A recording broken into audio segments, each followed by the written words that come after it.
Hey, what's happening, everybody? This is Lawrence Ross, aka Blind Lawrence.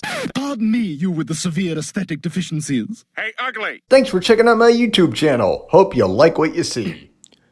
Observing obscure observances, looking at the calendar for September 1st. Here we have American Chess Day. I don't understand chess. I've never really played it. I find it to be very complicated from what I can gather from it on the interwebs. All right, here we go. Building and Code Staff Appreciation Day. There's no information on that, as there's no information on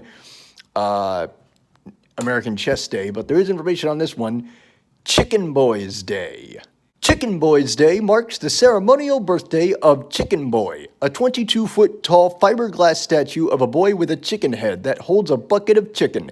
Chicken Boy first stood atop a fried chicken restaurant of the same name near Los Angeles' Grand Central Market in the 1960s. That's where it resided until 1984, when the restaurant owner died and it came under the position of an art director, Amy Enley, who hoped to preserve it. After many years of trying to find a suitable home, her future studio moved to a studio that could support Chicken Boy. It was installed on top of their building in the fall of 2007. Chicken Boy is one of many muffler men that began towering over American roadways in the early 1960s. Many of these gigantic men held mufflers, giving them their name, but many were also dressed as cowboys or were made into Paul Bunyans. Both Chicken Boy's old and current locations are on Route 66.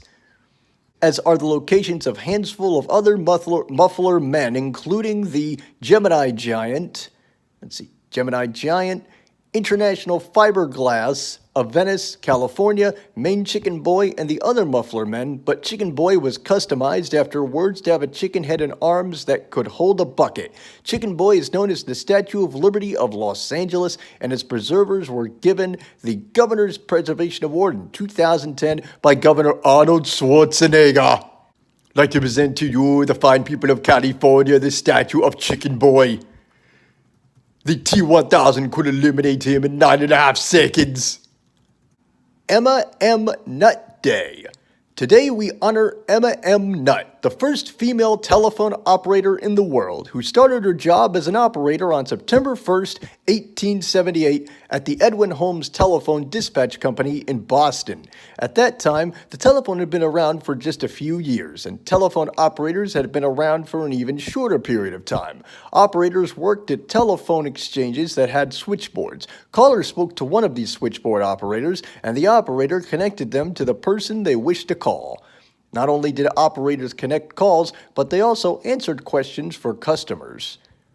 The first commercial switchboard went into operation in January of 1878 in New Haven, Connecticut. It was made of handles from teapot lids, bustle wire, and carriage bolts. Later that same month, Edward Holmes, who had a Boston home security company that used a telegraph, decided that using a telephone would be a good business move and opened the Telephone Dispatch Company. Like other telephone exchanges of the time, he hired teenage boys to work the switchboard, but operators at his company and elsewhere gained a reputation for being rude. He came to the conclusion that having immature boys working the switchboard might endanger his business. None other than Alexander Graham Bell, the inventor of the telephone, came up with the idea of hiring women to replace teenage boys, who would display a more presentable image for customers.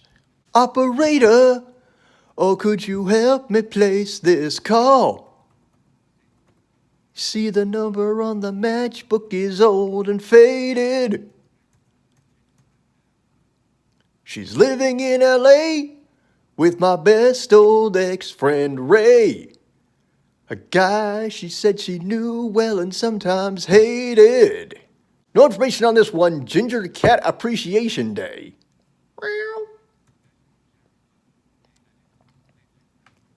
No information on this one. National Cherry Popover Day. National No Rhyme or Reason Day, and there's no information on that. National Tofu Day in the UK. No information. Darn. Pink Cadillac Day. This day is dedicated to pink Cadillacs, which have an iconic place in American culture, most notably because of Elvis Presley. Elvis mentioned a pink Cadillac in his first charting single, Baby Let's Play House, which was released in April 1955 and bought his first pink Cadillac around the same time. It was a 1954 Fleetwood Series 60 and it was destroyed in a roadside fire in June of the same year. His second Cadillac was a 1955 Fleetwood Series 60, which was originally blue with a black roof. He had a neighbor paint it pink for him and gave it to his mother Gladys as a gift. As Gladys didn't have a driver's license, Elvis still did most of the driving of it. Eventually, Elvis had the top changed from black to white as well. Elvis also bought himself a white and pink roofed 1961 Cadillac Coupe de Ville upon returning home from his service in Germany and let his friend and soon-to-be tour manager, Joe Esposito, borrow the 1955 car. The 1955 is his most famous Cadillac, and it now is on display in Graceland. Although Elvis's 1955 car was a four-door sedan, the romanticized version of the pink Cadillac in popular culture is seen as being the 1959 Cadillac Series 62 convertible. Many miniature replicas of this car have been made and has been featured in music videos. Pink Cadillacs have also permeated the public consciousness by being given to Mary Kay Cosmetic Associates after they reach $100,000 in sales in a year. Mary Kay Ash, the founder of Mary Kay, originally had a Cadillac made for herself based off her blush color, and sales directors liked it so much they bought their own. In 1969, Mary Kay Ash gave her Type 5 celebs pink Cadillacs. Today, cars are still being given out, although associates have an option to pick more than just the pink Cadillac. Toy Tips Executive Toy Test Day. No information. World Letter Writing Day. No information. And that is the end of the video. I'm Lawrence Ross. Thanks so much for watching. Hope you like what you saw.